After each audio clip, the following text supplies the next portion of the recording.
underwent a double mastectomy that, aside from the horror of it being an amputation, right, also went horrifically wrong complication-wise. I had massive bilateral hematoma. I began identifying as trans when I was 11 years old after becoming very heavily involved in fandom spaces and social media. And that identity at the time was more of a role play identity by consequence, right? Just interacting with other artistic young people online. It's audio visual, it's disembodied. And that embodiment is a huge, huge, huge factor in growing up and growing into yourself, in the real way. There is life after detransition. I want people to see like the middle ground, right? So it doesn't feel like when they detransition, they have to jump right into the deep end or that they're never going to heal. Yes, I have a lawsuit. It does cover the psychiatrist who prescribed me hormones, the therapist who authored my letter, who also had, like the psychiatrist, or not the psychiatrist, he wasn't even a psychiatrist, he was a nurse practitioner, my bad. The nurse practitioner who prescribed the hormones, who had a trans-identified child, the therapist who wrote the letter for my surgery, who had a trans-identified ex-spouse, and the surgeons who did my surgery and neglected the follow-up of it when I called in with a complication, who ran a trans-oriented surgery center. And so those are the main people we are suing, and also the facilities overseeing them.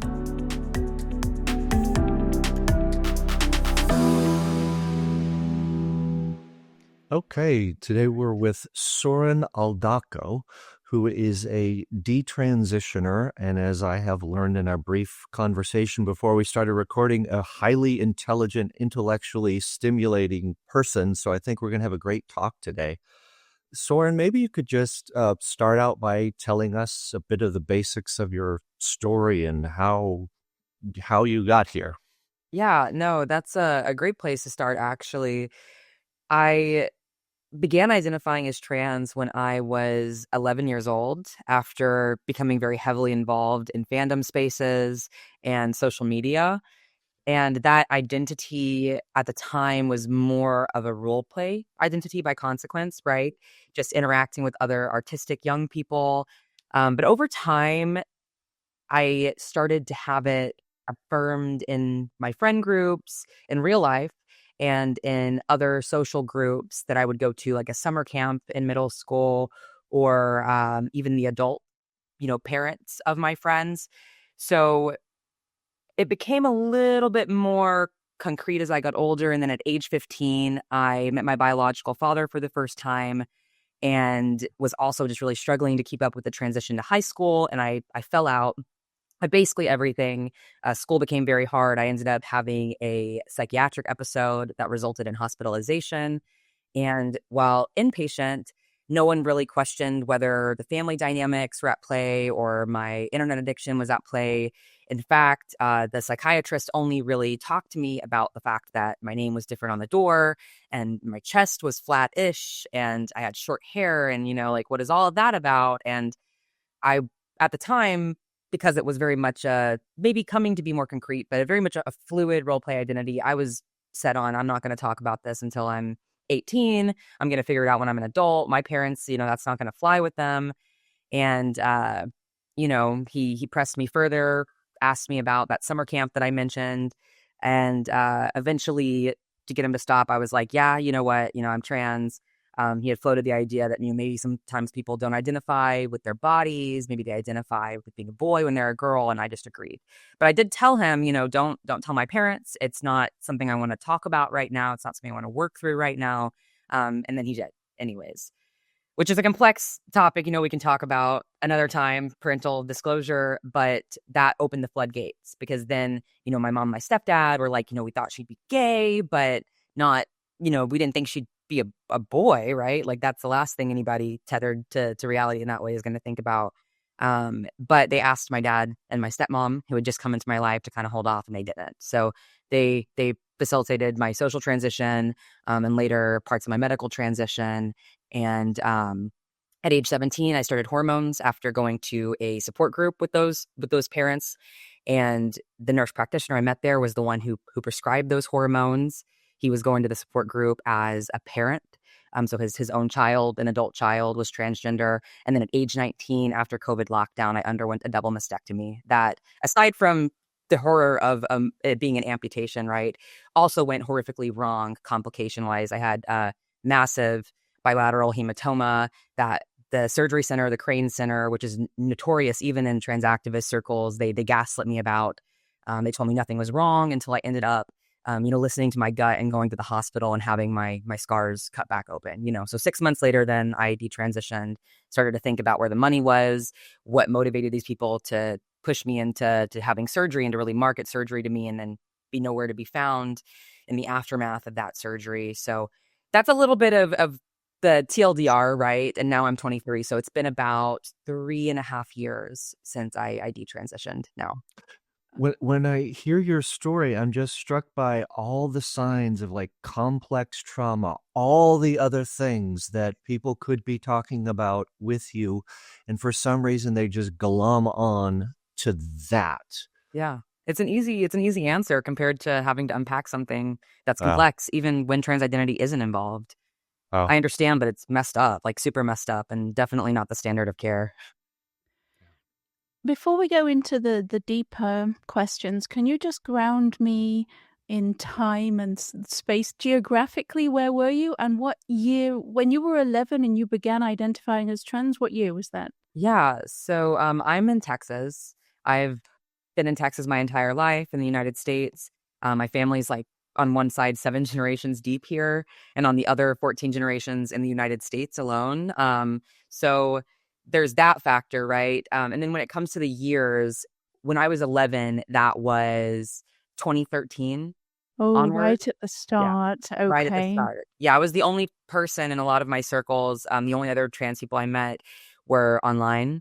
And then at the summer camp, there were a couple of older girls who were identifying as trans, but nothing really in my own schools at that time.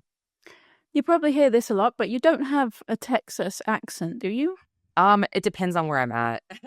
Like if I'm back home in Fort Worth, I live in Austin currently. If I'm back home in Fort Worth, I do have a Texas accent. It's not as strong as like my grandma's per se, but that's part of the kind of social leveling that we see from the internet, in my opinion. Is a lot of us young people growing up on media rather than real life. And so we're developing this more neutral, quote unquote, accent, an internet accent, if you will. Oh, that's really interesting. I haven't heard of that. There was a thing in England where kids during lockdown were watching a lot of Peppa Pig. Oh no, it was American kids watching a lot of Peppa Yeah. Pig with it and then coming out with really strong English accents. Yeah, I've heard of that. Okay, I would like to know about your childhood then. Yeah. I understand that you were a tomboy. Were you? And Yeah, for the most part, I've always described myself. I don't know if you've ever heard of like the framework that they use for lesbians, like butch and femme. So Mhm. I guess speaking to the more traditional stereotype of masculinity and femininity.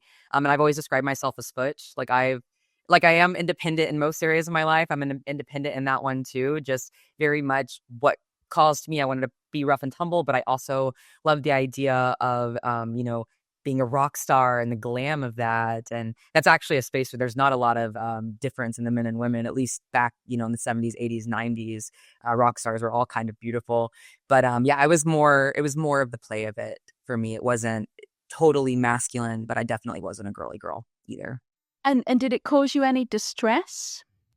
No, I liked the tomboy label for the longest time. I used to have a shirt that said tomboy across the front, and I loved the idea that I could blend in with really any crowd and get down with really anybody. So no, it didn't really cause me distress other than the fact that I really wanted to play baseball and I had to play softball instead. So Hmm. You mentioned the internet, and you also mentioned, like, I don't know if you use the word cosplay, but I think you might have. I use And the it word role play, but cosplay role was there too. play. Yeah. And that seems really important to me. I know so many trans identified people who say that the lockdown and being on the internet was like a crucial moment. And like that's when they discovered they were trans or begin to think that way.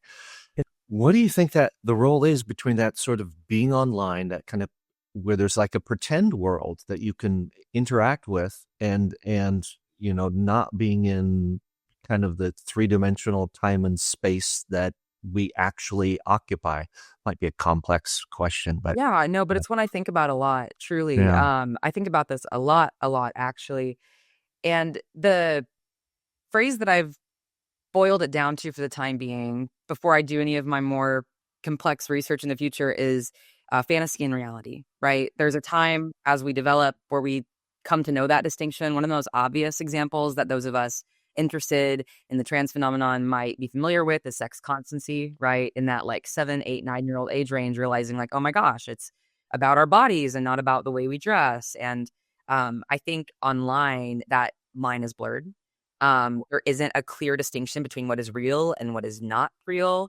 And in the way you would be able to tell in real life. Like, yeah, people can deceive you in real life, but you have your five senses to interpret that with. You have your gut instinct that is picking up on things you cognitively might not even be aware of. And yet online, it's audio visual, it's disembodied. And that embodiment is a huge, huge, huge factor in growing up and growing into yourself, yeah. like in the real way. Rather than calling it Fantasyland, I call it Neverland, and I think of it in terms of the Peter Pan story. Because in Neverland, in the Peter Pan story, to pretend something is to be that something, and that there's no differentiation between pretending and being. Yeah. And I think that people like Judith Butler, for example, Queen of Queer Theory, who's just a small chapter in this whole huge story, but I think people like her kind of live in that Neverland place where they don't understand that Yeah. performing something doesn't mean that you actually are that something. Yeah, yeah. Well, I think that stems from postmodernism in a lot of ways, right? This Exactly. idea that like everything is what we make of it. And it's like that's true to Yep. some extent that like we construct Sure. frameworks, right? Yeah. But frameworks describe reality, right? Frameworks aren't reality. That's something I think we run into when it comes to even discussing the DSM and other diagnoses aside from Yeah. gender dysphoria, right? Like it's all about how we're conceptualizing it, but that doesn't mean the thing we're conceptualizing isn't real. So So what you're talking about has just reminded me of this concept that I love, and it's the Proteus effect. Have you heard of this? I haven't. Okay, this is where they did a study. They coined the term because they did this study where they noticed they were looking at how your avatar, your online avatar, influences who you are. Well, first of all, how you behave online, and then how you behave in the real world. So they did this study where they had people in I don't know, something like World of Warcraft or something, and they had if they gave them a sexy avatar, then they would be really flirtatious. If they gave them a really Yeah. masculine avatar, they would be really tough and rugged. And then they monitored their behavior in the game, but then they also monitored their behavior within an hour of logging off. And they had the remnants of their avatar. So like the online version of themselves had spilled out into the real world. It's fascinating. And I wonder, like, you've had this experience, have you not, of being it's so easy to be a member of the opposite sex online. You can change your name, you can change your pronouns, you can take Yeah. a photograph from the right angle so you look really masculine. Did you live that and then it spilled into your real life? Yeah, I think that's actually a really fascinating concept, A, but B, very much what happened, especially, I described it as this, it started out as this role play identity. It was not like, oh, I was just randomly, oh my gosh, I want to pretend to be a boy online, but it started out with this like, okay, like maybe I'm kind of boyish, like I don't fit like the female social role. And so on the art sites I was on, you just changed a little gender marker on your profile pic, right? Because I don't know if you guys have seen this, but you draw yourself and then you put your little like male or female symbol and then your likes and dislikes and you kind of create this profile, but it's through art. And it was really easy to draw yourself more masculinely, to change these little labels, to have it kind of be your persona. Because lots of people use personas anyways, even if they were of the same sex as their actual sex. Like they very much communicated online through that role, which is very like developmentally appropriate in some ways. Like we take on the Mm-hmm. role of others to Yeah. figure out who we are. We're social animals, right? But when it spills over into real life and you no longer like hit that stage where you realize like you have to integrate these like seemingly discordant parts of yourself into one Yeah. coherent self, I think that's maybe what we're missing. But yeah, absolutely, that's something I Yeah. experienced. So, like, you need that play space and ability to sort of, pretend and try on new personas. But if you stay there, that's a huge danger. And I think what's happening is that people are going to Neverland or the fantasy land or the play space, and they're not coming back to test how much of that is like kind of viable and real Yeah. social Yeah. reality. Yeah. Well, and that's kind of what happened to me when I had my surgery, right? Was I Mm-hmm. went out of the play space. I mean, like the hormones were big too, but like having this massive complication happen that my surgeons downplayed, like, oh, we haven't had complications. Like our complication rate is really low, and then you're smacked with, oh my gosh, like that was a real big surgery. And like, this isn't something I can integrate into my life. And then the hormones caught up to me too. And that's, I think, what's really deceptive, especially about the kind of surgery they perform on women who are transitioning to try and live as men is it doesn't have drains, right? It's this idea that I'm gonna go into the surgery with boobs and I'm gonna have them cut off and I'm gonna come out of it and just like after a week take off the medical binder and have a flat chest. And yeah, I'm gonna have to deal with my scars and do a little bit of scar care, but like there's not this thing that women who have had breast cancer and go through mastectomies for that reason experience, which is you have to empty the blood and you have to it's much more involved. It's much more real. Like a lot of people don't hit that wall until they lose their nipples, or it's 5 years in the line, they're still not happy. It's My, interesting. my yeah, my experience when I try to explain some of those things to people who are on the verge of making the decision is that no matter what I say, they can't quite. I mean, they just can't quite imagine it. It's like trying to describe riding a bicycle if you've never done it. And it can be frustrating. It's like, Yeah. no, you don't understand. Like, this is not just, you know, Yeah. any old procedure. This is life changing. It Yeah. will hurt. Yeah. Yeah. And there's the false advertising too. So you've got the TikTok reels where the girls are prancing around with their mastectomy scars, and they're always the ones where they didn't have the complications, and they do have what the idealized version of what the so-called top surgery results are supposed to be. And then you've got YouTubers, you've got the Instagram before and afters, like none of it's all false advertising. None of it Yeah. is the real. It's not. It's like reading 5-star reviews and ignoring all the 1-star reviews. Like, did you immerse yourself in that world before you went through with your top surgery? Oh, sorry, your mastectomy. Like immerse myself in the world of the digital or The on the one Yeah, stars, for lack of a better word. the online false advertising. Like I look at it all the time. Yeah. These girls, and they really like it looks like a successful, they've got minimal scarring. It's all Yeah. very sculpted. Yeah, so that's one of the tricky things, was I did. Actually, I was invited to a Facebook group. I was in thousands of Facebook groups at the time. I was very much immersed in what many online knew as like left book. It was all of these like politically leftist, like Facebook groups where they were very like segmented. They were very much niche groups, but there were thousands upon thousands of them. And I was invited to one by my stepmom that was just women who had undergone mastectomies and sharing their results. And there were very few people who had complications, and the ones who did, like, believe me, there were always people that were like, oh, this is rare, like don't let this scare you off if you're considering this surgery. It was definitely a survivorship bias in a lot of ways, because also who wants to like admit they like messed up? Like who wants to admit like, yeah, like this, I am, if they're thinking this is the minority, right? I am the minority. And also who wants to do a survey where they're describing that experience if they think the survey is not even going to really capture them because they're such a small number? But I think there's way more people who just didn't want to post. I wonder how many of those women doing those videos are doing it because they're really insecure about the decision they made. They don't believe it, and they want everybody else to be saying, oh, that's great. And so that they can sort of bolster their own or counteract their own insecurity. Like they don't even believe it, but Yeah. they need that crowd saying, oh, bravo, That's sweetie. fascinating. Yeah, well, that's a huge component of female socialization. So I think that speaks for itself. But there definitely were a lot of people who you could see even some of the obsessive compulsive anxiety pop out, or they'd be like, "Okay, here's my scars after like 3 weeks. Like, what do you guys think? Like, does it look all right?" There was a lot of checking involved in those groups, and definitely people who knew they had good results who would post and kind of fish for compliments. It was a really unique dynamic insofar that they were embracing almost these female characteristics, like these female coded characteristics they had been moving away from even by getting the surgery, but it wasn't unique insofar that it is a female dynamic at the end of the day. So Surgery changes nothing about the female socialization.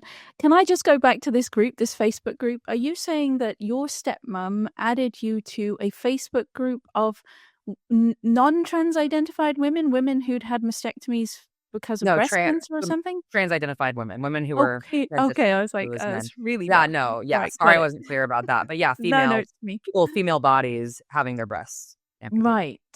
Now, I've seen photographs of your complications. It genuinely horrifies me what you went through.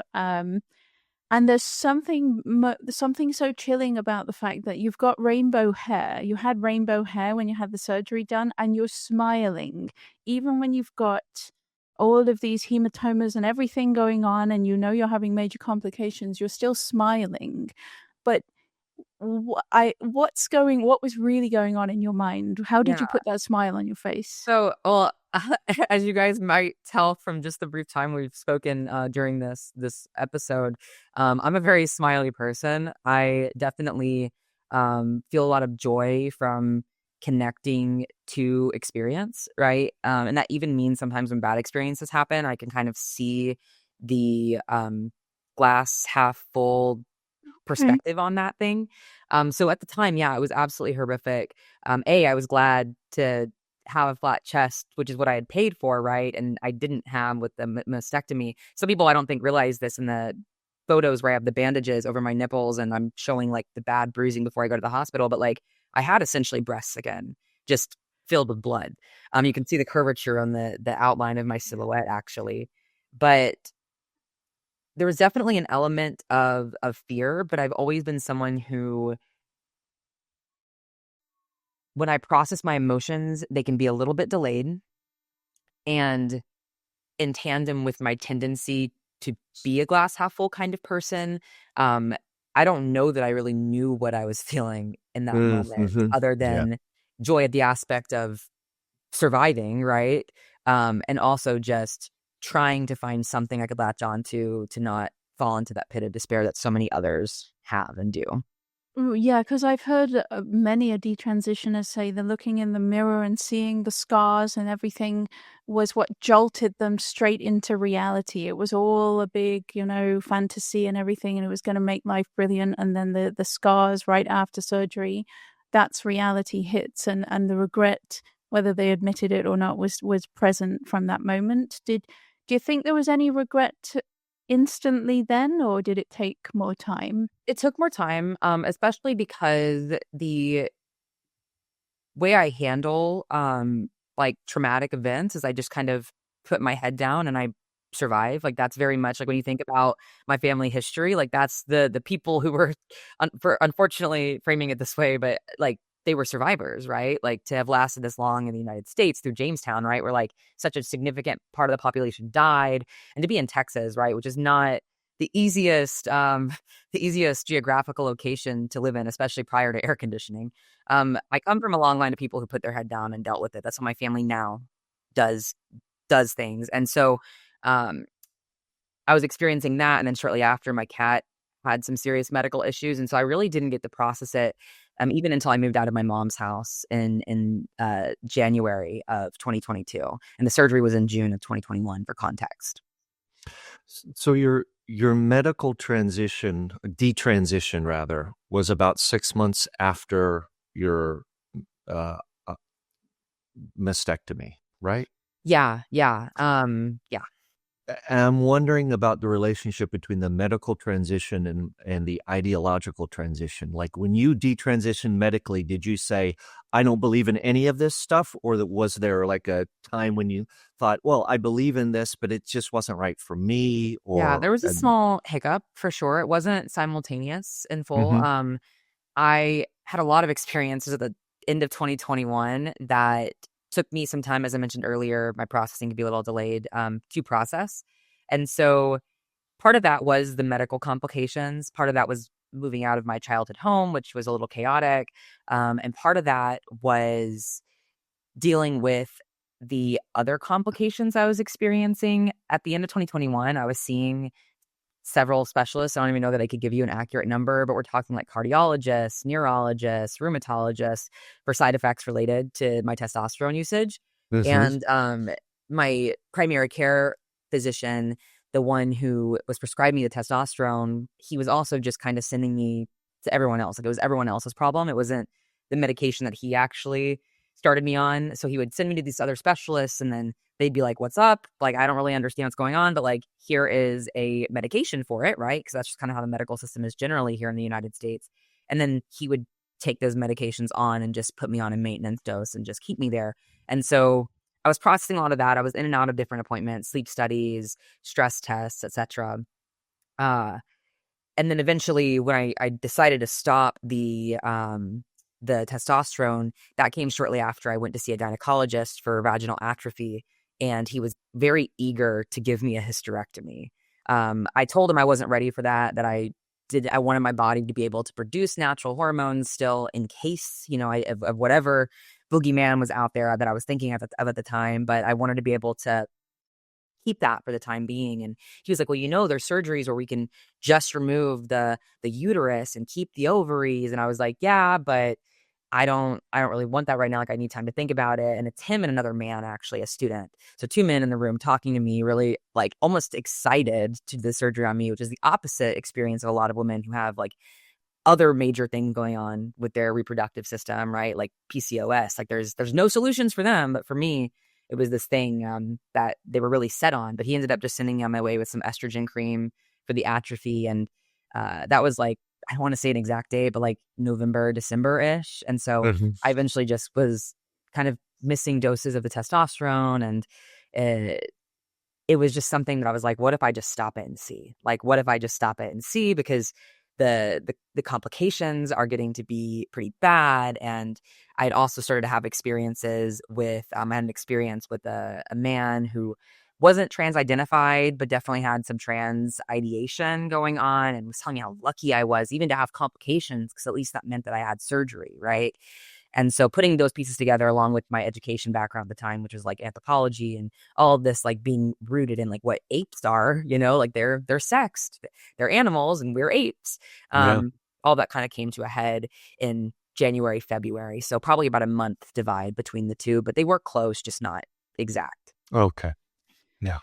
Is this I like that. I've heard you talk about medical detransition and ideological detransition. Is that your term, Soren, or is that just widely something I've missed in this conversation? Yeah, that's something that I've thought about a lot. I don't know that I've seen someone else use it, but that doesn't mean there aren't other people using it. But I do think that the two things are distinct, and I don't know that the words detransitioner and desister like really fully capture the experience of the two, because you have a lot of people who have a really hard time medically detransitioning, who then ideologically detransition, right? And you have a lot of people who medically detransition, but who never ideologically detransition and realize, that maybe the framework they were using wasn't just not applicable to them, but isn't like applicable to the human species, right? And Mhm. that's who I think a lot of the trans community likes to prop up as like the good detransitioners, whereas the rest of us are just, unruly women who need to shut up. And that's kind of sexist in and of itself, but I'll say There's that. also a lot of people who regret the decision but don't detransition Yeah. just because they too complicated. Yeah. Lots You of They can't different didn't reasons. either. face up to Yeah. Yeah. you can't even allow yourself to admit that you regret it as well. There are people living lives of self-deception because they just won't even allow themselves to admit. So I agree. Detransition and regret. Of course, the literature is appalling. Oh, The it's horrible. actual less than 1% regret rate. That's just the most appalling literature out Yeah. I there. don't even But know if you could track it. I know in one of those studies, they measured detransition or regret as somebody who wanted surgical reversal. That was how they measured it. But like, it's literally impossible. So sure, it's less than 1% because it's literally impossible. You're measuring something that can't happen. Um, Where was I going to go? I had a really good question. Oh, I know. Genspect's Bigger Picture Conference Series returns for its fourth landmark international event this September, the 27th and 28th, Saturday and Sunday, in Albuquerque in New Mexico. At this time, we're not just analysing problems, we're shaping the solution. We're looking for a way forward, and we've chosen the best speakers, the best leading thinkers of our generation to discuss how we can move the dial. With the theme Live Not by Lies, Conversation for a Culture in Crisis, this year's conference tackles one of the most urgent challenges of our time: how to speak truth in the face of conformity, confusion, and institutional pressure. As the politicisation of sex and gender continues to divide societies and derail thoughtful discourse and destroy loving and engaged families, this groundbreaking counterpoint to WPATH brings together the world's leading thinkers, clinicians, policymakers, lawyers, politicians, and psychologists to forge a path that is ethical, evidence-based, and grounded in reality. Abigail Schreier will expose the hidden consequences of bad therapy. Dr. Lisa Littmer will present her latest groundbreaking research. Lionel Shriver lays bare how society's fixation on trans identity distorts truth and undermines fundamental freedoms. Peter Boghossian will present Truth Over Lies, Bold Conversations in a Fractured Culture. Dr. Patrick Lappert will discuss the impact of trans surgery, while Dr. Quinton van Meter will discuss the impact of hormones. Following defining events in Killarney, Ireland, in Denver, Colorado, in Lisbon, Portugal, we're now coming to Albuquerque in New Mexico. This is more than just a conference, it's a call to action. Join us for 2 days of unflinching honesty, rigorous evidence, and solution-focused collaboration. It's time to move the dial, and you need to be in the room. Visit genspect.org to secure your place.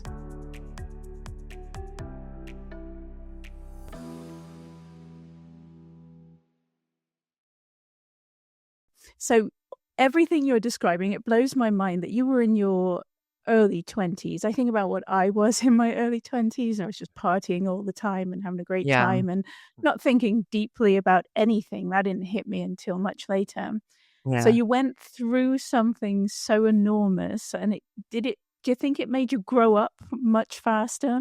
Yeah, and actually, tiny correction, but not really much of a difference at all. It was my late teens, that all of us. I'm 23 now, so I'm in my early 20s now.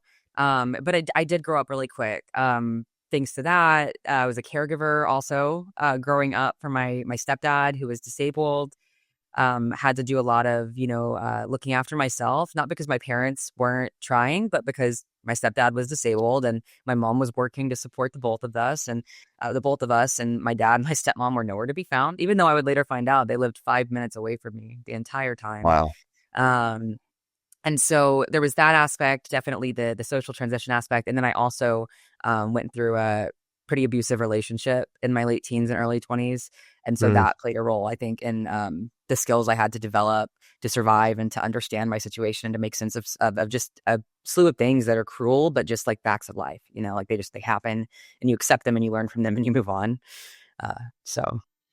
One of the things that's really struck me in talking to a lot of detransitioners is sometimes they can speak with real, like, moral authority, moral force. They've got a certain character and gravitas to them that you don't find a lot in young people. And I remember the first time I was listening to Chloe Cole speak, and it was in person, and it really helped shift something in me because I talk with a lot of trans-identified young people, and I'm always kind of like just like tense with the feeling like, oh my God, I hope they don't do what I think they want to do. And then when I saw Chloe speak, it made me feel like, okay, even if they do, there is life after transition and detransition. And some of these people are just so amazing. And I found myself listening to her thinking, if that was my daughter, I would be proud of her. I would, feel like, wow, what a great person. Yeah. But I kind of just wanted to share that for a lot of No, our yeah. listeners who are also feeling that anxiety, like what's going to happen if Yeah, my kid. absolutely. And that's Yeah. something that I've noticed too. I mean, each of us in this movement who are publicly talking about our detransition, our mistakes, we do, I think, we do act out of a passion for helping other people and setting the record straight. And even within that, I've noticed we all take on different roles. Like I am not as forward facing on social media, in part because of my academic research on social media. But I do a lot of talks and interviews where I have the ability to maybe not be so morally forward per se, but to be very inquisitive and curious. And I think that just like how someone like Chloe is amazing when it comes to making people feel ignited in that sense of right and wrong. I think that a lot of people crave true like intellectual stimulation, and they are ignited too by curiosity, right?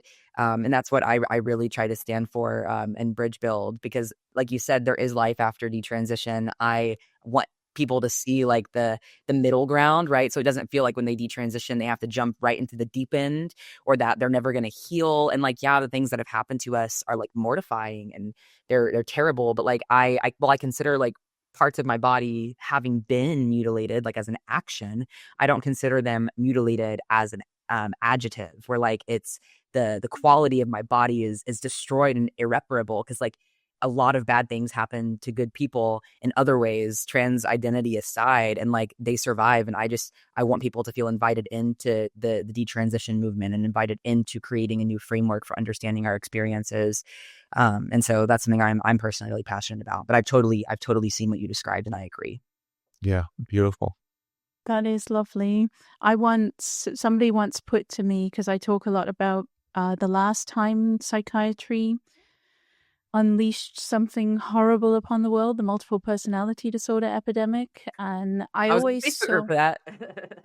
You were what? I was in a Facebook group for that, but sorry, don't let me interrupt you. It's just, Okay, well, maybe you can tell. Let me just. I'll make my point, and then maybe you can tell me about that, because it's endlessly fascinating to me. But I was always of the opinion that trans is worse. I used to always say trans is worse, even though that was unbelievably awful. Like these, 30-year-old women suddenly have false memories of the most horrific child sex abuse implanted into their minds, and it's normally the therapist will have like it's a father or a brother or an uncle or whatever, a loving family member, and they'd come to believe that they were sexually abused. And I always said trans was worse because of the surgical element and because of the actual physical element. But I had it pointed out to me that actually not necessarily, and for precisely the reason that you've just described so beautifully, is that you detransitioners are such a strong bunch, and they're so inspiring in how they deal with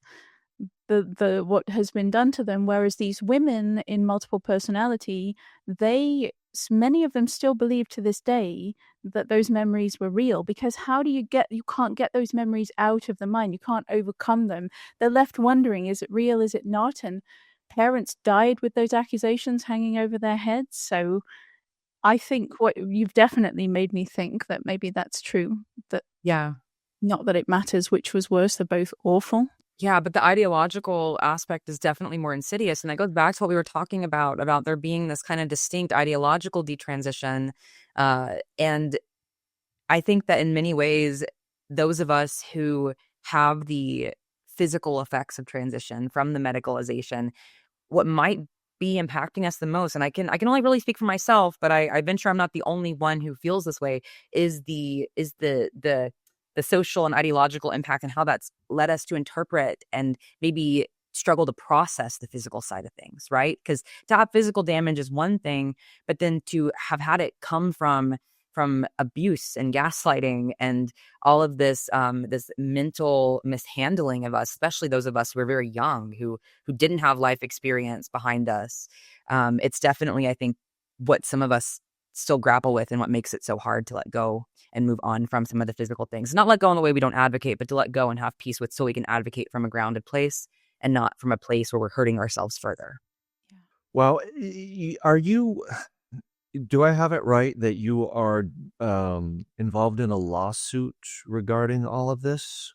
Yes, I I I am. would love to hear more about that. Are Yeah. you able to talk about it? Yeah, I Oh, am. I good am. question. I can't talk about like all the nitty gritty little Okay. details, but I can talk about the fact that yes, I have a lawsuit. No, it's not over. That's something that a lot of prominent trans activists online have latched onto was its dismissal at the trial and appellate levels. But there is a lot of promise at the Supreme Court level, and that's the part I can't really talk about. But I do think it's important to emphasize that my lawsuit, it does cover the psychiatrist who prescribed me hormones, the therapist who authored my letter, who also had, like the psychiatrist, or not the psychiatrist, he wasn't even a psychiatrist, he was a nurse practitioner, my bad. The nurse practitioner who prescribed the hormones, who had a trans-identified child, the therapist who wrote the letter for my surgery, who had a trans-identified ex-spouse, and the surgeons who did my surgery and neglected the follow-up of it when I called in with the complications, who ran a trans-oriented surgery center. And so those are the main people we are suing, and also the facilities overseeing them. And the dismissals haven't actually been related to any of the substance of my case, but rather the tort reform laws here in Texas that make it really difficult to sue providers for medical malpractice because, 30 years ago, people were suing over all kinds of frivolous crap. They've made it really hard for even those of us with legitimate cases to have those cases heard. And so that's what we're grappling with right now.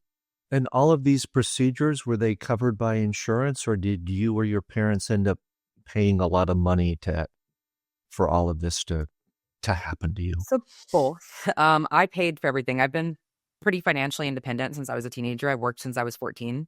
But I have been on my mom's insurance. They paid for all the hormones and hormone visits. They paid for all the therapy and the therapist visits.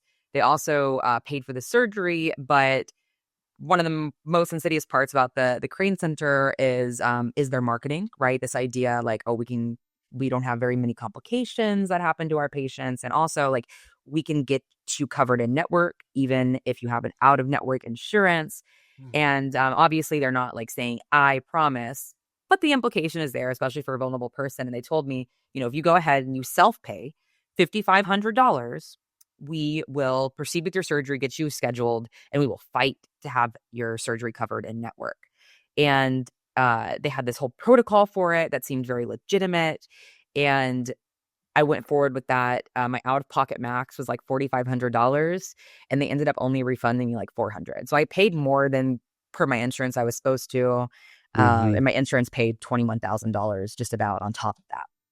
So I am going to say, you probably can't say something so extreme, but to me, honestly, I don't know how Curtis Crane, not only I don't understand how he still has a license to practice medicine, but I don't understand how he's not in prison. It's just like the unbelievable stories coming out of that clinic. But yeah, that's known, as you said, I think at the start of the interview, that's known even in trans activist circles. But did you know that before you went to the clinic, or is that after? No, I didn't know that. And that's one of the things that I think is important to what we were talking about earlier, is that the community tries to keep these issues very insular, and even so insular that they're hidden from one another. I know that when I first had the complications I had, I was really afraid about being public about them, because I didn't want to hurt the chances of someone else getting surgery, because I guess it just happened to me. And, there was a lot of self-blame involved. And so it is known, but it's not like it's flagged. It's not like it's made known, if that makes sense. Okay, it's known, but nobody talks about it. You remember that part in I Am Jazz when Jazz has all those complications, and his mum says on camera, I don't want this to put off any other parents and young people wanting to like go and have this surgery. And I just thought, what kind of psychopath are you that you don't want this to, you don't want people to take what's happened to your child? Yeah, well, it's framed too as isolated events and not a systemic issue, which we now know it to be. Yeah. Wow. There's so much around this whole movement, if we can call it that just battles fiercely against free speech. And that's one of the things that just really struck me as a someone who used to identify as being on the left and being liberal, Me is too. like liberalism is about talking about things openly, and this whole movement is shut the F up and use my pronouns. And it's just shocking to me as a, yeah. Very much like shut the F up and also don't like talk about serious harm being done to people's Yeah. adolescent bodies. Yeah, no, it's definitely tough. And it's something that I've had to come to terms with in my academic career, Mm-hmm. being okay with speaking up. And I think it could be easier for me compared to other people because I do have this pretty, hefty experience behind me that when someone tries to shut me down, I it's really hard to with the scars right in front of them, right? But I've encouraged my classmates even. I've had conversations with people where, we're speaking almost in code because I want to be open. I'm okay with anybody overhearing, but like other people have been sufficiently scared and maybe they have good reason even to fear for their career if they're candid about their questions, right? And questions are questions. Like they should always be allowed. That's my philosophy now. It was my philosophy as a kid, much to the uh, you know, chagrin of my parents, but And all of the discourse is like loaded with these little landmines, these little like shibboleths, like, do you say top surgery or double mastectomy? Do you say bottom surgery or penectomy? Do yeah, you yeah, yeah, yeah. say trans-identified or trans? And so that anybody who's in the know can be like, oh, I know where that Yeah, person's coming from and they're on the wrong side. And yeah. it's Well, it's tricky. Yeah. yeah, if I may, I mean, that's something I have to really grapple with in higher education too. Mm. And the philosophy I've settled into, right? Because language is communal to me. Like I always kind of prickle at the usage of the word personal pronouns. I know a lot of us do for a lot of reasons, but especially because like pronouns are communal. They're for Yeah. people who Yeah. understand in third person like what is being spoken about. And so Mm-hmm. I tend towards like using language that I know is gonna communicate to the audience I'm speaking to, A, but B also I don't I try not to worry about my language so much that it's tripping up that idea that I'm communicating and my ability to put that idea into words. Because as y'all can tell, like I try to be thoughtful with my language. I try to communicate complex ideas in simple ways. And sometimes that means, I know some people might watch this and hear me refer to trans men as women instead. And they might prickle at that. But what I really emphasize to even those people is that like it's about communication. If you understand the idea that I'm getting across, maybe don't get so tied up in the right or wrong. Or like if you, Mia, you say top surgery, like I'm not going to get offended at that. Like it's not my like if I I was had horrified that I said yeah, if that. I had to rank the words, it's not my choice anywhere near the top. But like I know what you say, and I don't feel any ill towards that because it's about what you're communicating and not like the specific manner in which you do. Like I'm not a prescriptivist in that way. So and not anymore at least. Yeah, I mean, I understand what you're saying. I'm in Canada, obviously, and you have to tailor the way you speak to the audience that you're trying to reach. I think a lot of people in turf Twitter have forgotten that, and they're in like they're extremists. They're just online all the time in turf Twitter, and so they spiral. So I speak publicly, so I try and tailor the way I speak to reach Same. people who would be horrified by misgendering, like so-called misgendering. And so I find myself on the radio, live on the radio, tying myself in knots because I refuse to call a man she. So I'm tying myself into a pretzel, avoiding pronouns. And Yeah. it does muddle your thoughts and it's Yeah, it's tough. completely exhausting. Yeah, it's Yeah. tough. It's tough. And that's I also don't I use sex-based pronouns and I like to use sex-specific language because I feel like the muddying of the thoughts and the muddying of the concepts we're trying to pin down that are kind of, nebulous, right, to begin with. I think it is really important the precision there. But it definitely is a difficult balance to strike, trying to keep people in the conversation and in the front of their brain and not like the back, right? Yeah. While still standing for your values and standing firm in your Yeah. principles. That's something that's very much important to me. That cognitive dissonance that Mia was describing and that we're all talking about, I think it's a feature and not a bug. I mean, there's lots of people out there who want to cause that confusion. I mean, that's a big part of queer theory is like making nonsense out of sense, just like completely inverting the binary, so to speak, so that they want the confusion. Yeah. Okay, that's I'll get Yeah, off the soapbox. I've got a question though. So one of my favorite, I think it is my actual favorite Twitter account is it's this guy, he's an early childhood expert and his name is Dan Woory, and he posts these gorgeous videos of basically babies and toddlers learning to be people. That's what they're doing. They're mimicking their parents. There's like you'll see like a 3-month-old baby mimicking the mother, staring into his mother's eyes and mimicking the sounds that his mum's making. It's absolutely gorgeous. I could watch it for hours and hours. But you said something, and I don't know in what. I watched a bunch of stuff when I was preparing about part of your detransition, ideological, I assume, was a sociology class where you learnt that we learn how to be people. We develop our sense of identity through role models. Can you Yeah. talk to me about that? Yeah, absolutely. So there is a lot of really good theory on this by some psychologists that weren't even that long ago. Like I have a professor who was taught by a professor who was taught by one of them. I'm thinking like Can you Eric name them? Erickson. Yeah, Oh Eric yeah, I love Erickson, Eric Erickson. George Yeah. Herbert Mead. Um, Yeah. a lot of the folks who were right there at the start of us really logging developmental theory. And a lot of what they say is we develop our sense of self first by taking on roles that are like very specific, right? Like our idea of like what it means to be a mom or what it means to be a dad or what it means to be a boy or a girl in the visible sense, right? Prior to the development of sex constancy.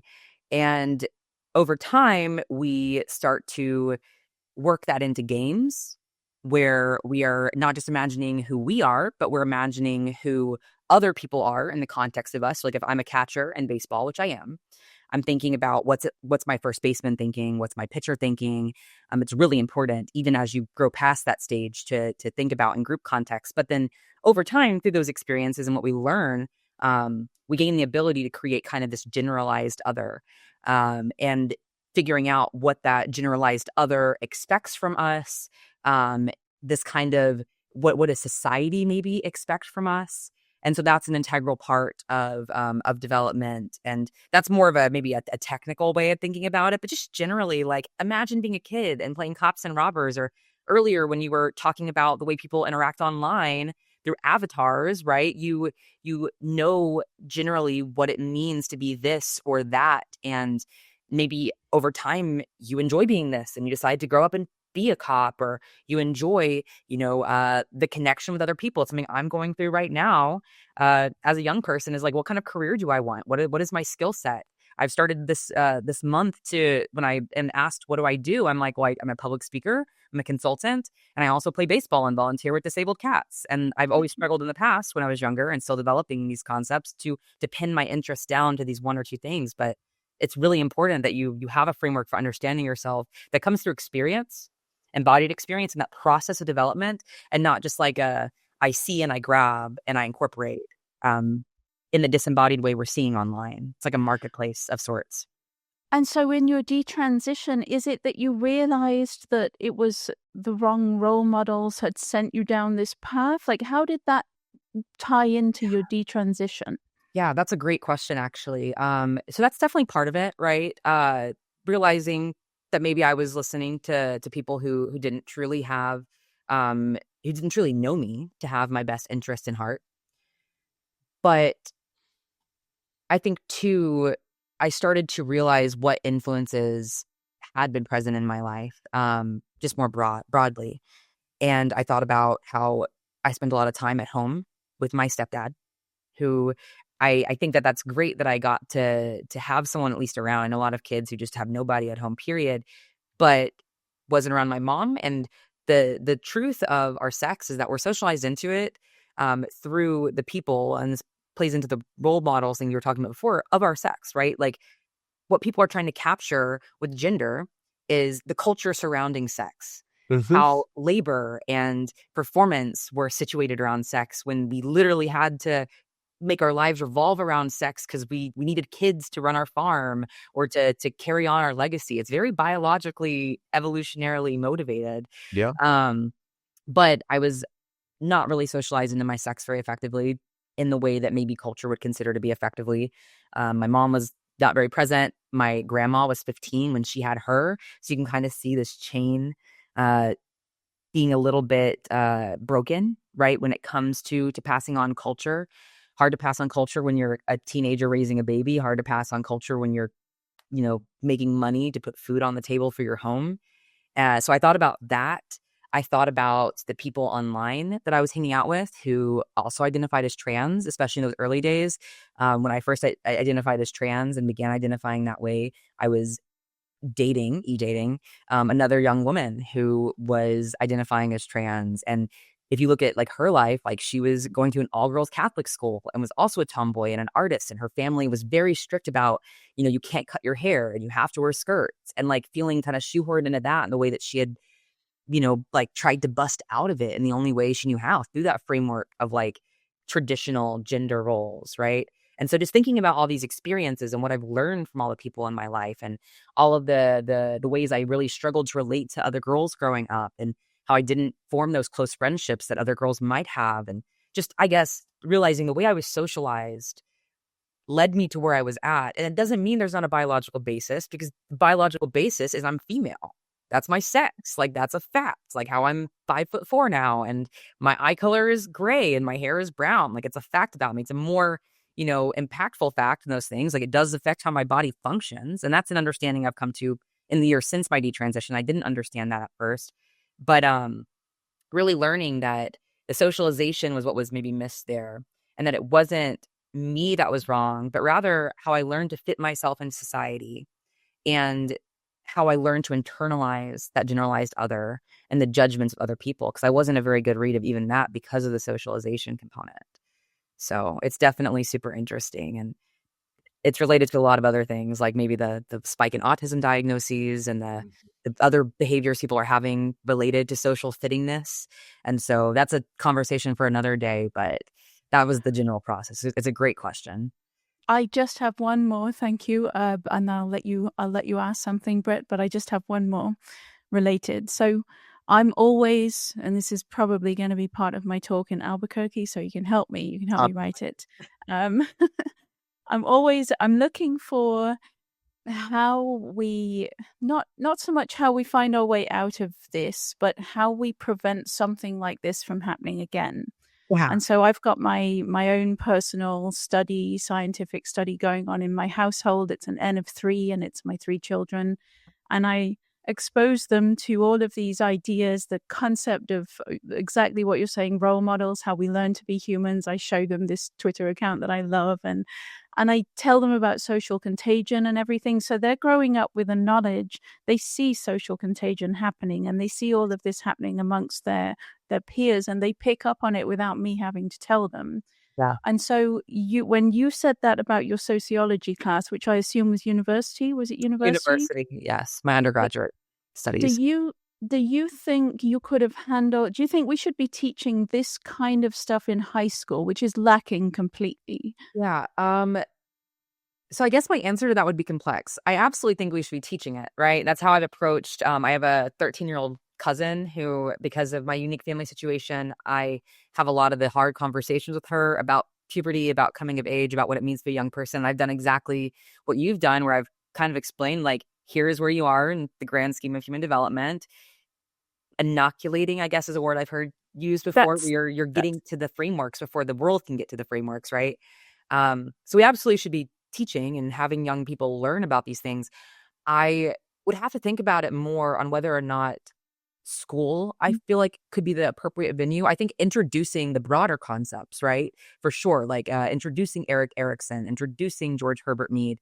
I just would have to figure out, and obviously this would be a collaborative process, but ways to do that without the teachers overreaching into the personal life of the students, into being more of a therapist than they are an educator. Because that's an issue we're seeing with school broadly, right? Is teachers going way outside their bandwidth, and it may be hurting the bandwidth they do have for the actual content. And I have a colleague in my program now who talks a lot about that, but I I do think it should be taught, yeah, absolutely, at some level, in some context, but kids need to know this, and they need to understand themselves, in the grand scheme of things and not in the I, Yeah. version, but before they have the opportunity to encounter something that's not tethered, to reality or grounded as we know it to be. Hmm. Okay, so my last question for you. Um, what do you wish people would have asked you that they didn't ask you when you were first identifying as trans? That's a great question. I think asking is one component of it. More conversations generally, where I was listening to other people, and It's not just listening, but taught the skill of listening, taught the skill of focus, okay. would have been helpful. But if we're going to talk about questions specifically, I think it would have been amazing to have had the definitions I was working with broken down Mm, and compared to the definitions that other people were working with. Because sometimes I feel like we talk past each other on this issue. mhm. Yeah. It's why I try and be a bridge builder, right? Like I have a lot of liberal friends, I have a lot of conservative friends, I have a lot of people who, like me, are independent, and we have to figure out, in order to have productive conversations, in order to think more deeply about our own, positionality and like our own angle with which we are approaching the subject. Like we have to actually, I think, sometimes say it out loud and in conversation with the person understand that maybe we're not working with the same set of facts. And that's okay, but we need to know what those differences are in order to maybe find a common ground that I know to be there. And every conversation I have, there's always common ground. Yeah. Great. Well, thank you. Thank you That's a for lovely answering. place to end. Thank you Yeah. so much. Thank you. It's been a wonderful conversation. Thanks. Yeah.